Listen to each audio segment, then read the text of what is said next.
नमस्कार सगळ्यांना नमस्कार.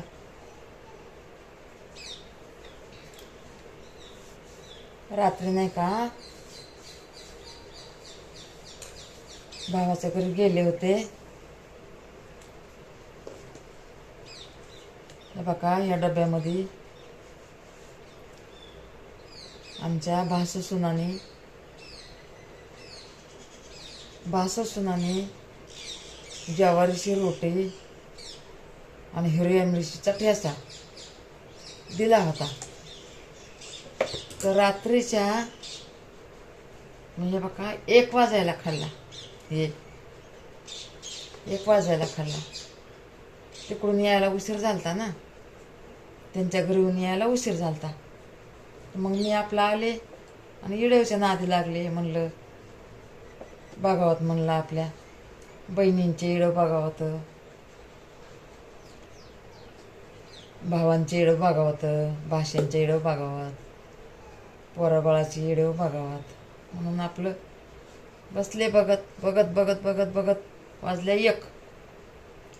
म्हणलं मी तर खाल्लंच नाही काय, आमच्या भाससुनाने दिलाय डबा मी खाल्लंच नाही. म्हणून खोलला डबा. त्याच्यात हे बघा मेथीची भाजी होती, ठेचा होता, ज्वारीची रोटी होती.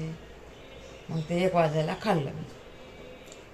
मग अशी आरामशीर झोप लागली ना, की नाही का असं वाटलं की माझ्या भावजाईनं काय मला पाची पकवान दिलते का काय, मला खाऊन आरामात एवढी झोप लागली.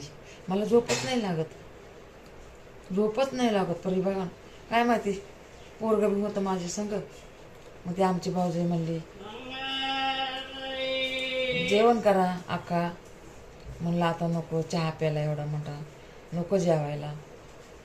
तर मग पोराला म्हणली तुम्ही खा. ते म्हणला नको, माझी बायको वाट बघायली घरी. तर मग तिथून एक अर्धा तास होतो आम्ही तिथं. मग उशीर झाला तर मग आमची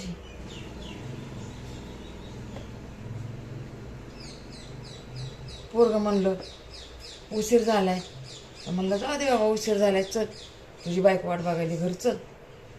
मग आलो आम्ही. एवढा उशीर झाला तरी आलो आम्ही.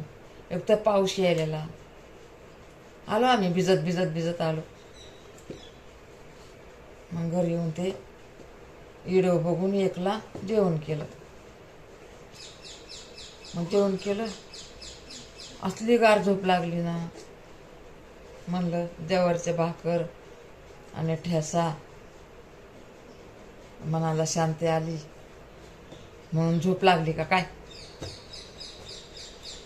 खरंच लय दिवसातून गार झोप आली. मग उठले आणि बसले आता बी इडं बघत सकाळी सगळ्यांची.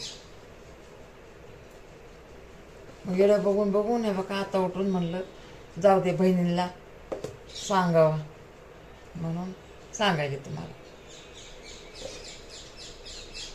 ए पोरा, ए कशाला आली इथं बघा. त्या बघा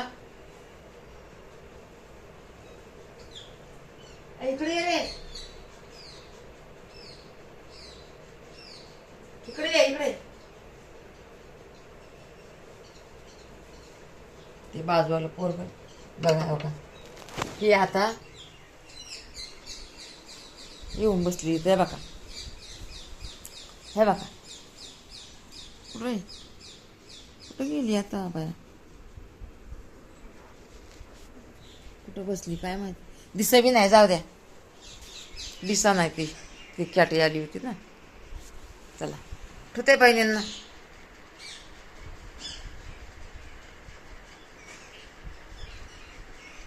लाईट करा.